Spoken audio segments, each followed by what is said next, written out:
Sayo pa lang sa buntag no. Ipaayo daw ni sir ang iyang kiyabunggo. Ang problema ni gahi daw kay pandaron. Unya kung makaandar manggaling. Mawadan og kusog, aso kaayo mga idol. Unya magpatay-patay po sa mga idol. Mao ni itong sulbaron karon mga idol.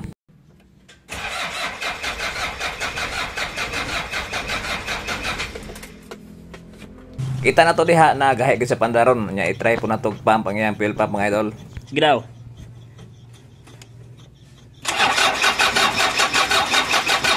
Up. Up.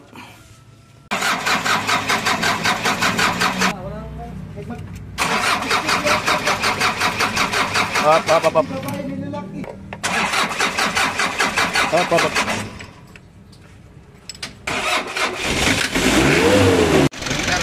Mao na problema niya, magkurog-kurog. Kurog ma-short dito sa injection pump. Ay mo na to ani babatag tangke para malimpyuhan na lang pod. Ihuga po kayo ang tangke. Ano? Wala na, di na ma-revolution na. Wala na gid. Kita na to diha mga idol na magkurog-kurog gid ang makina niya perting asuha diha mga idol.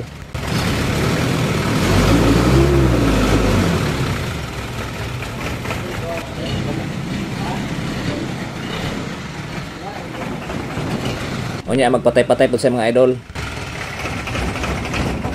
Unya di na ta maglanga no. Ato nang gibaba di ang krudo mga idol. Kita na to nga perting hugawa gid mga idol. Trouble gid ang iyang pag-andar mga idol. Oh, og hugaw po kayo iyang fuel pump strainer mga idol. Hugaw-hugaw gid sa mga. Tapos iyang tangke. Perting hugawa gid mga idol. Ato nang limpyuhan ang tangke di mga idol ug ato na lang pong ilisan ning fuel filter mga idol.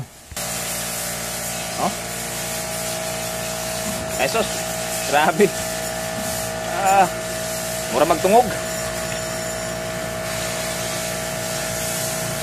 Ang atong gihimo diha mga idol, nagilis tag fuel filter, unya naglimpyo tag tangke diha mga idol. Unya di na ta maglangan ato nang pantaron diha mga idol. Ano?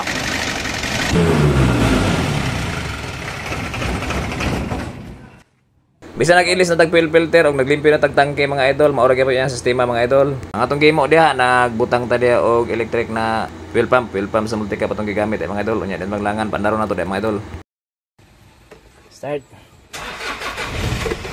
Okay. Dali na kay pandaron mga idol. Ayos na kayo mga idol no. Unya dali na lang po sa pandaron. Unya wa na po si aso mga idol.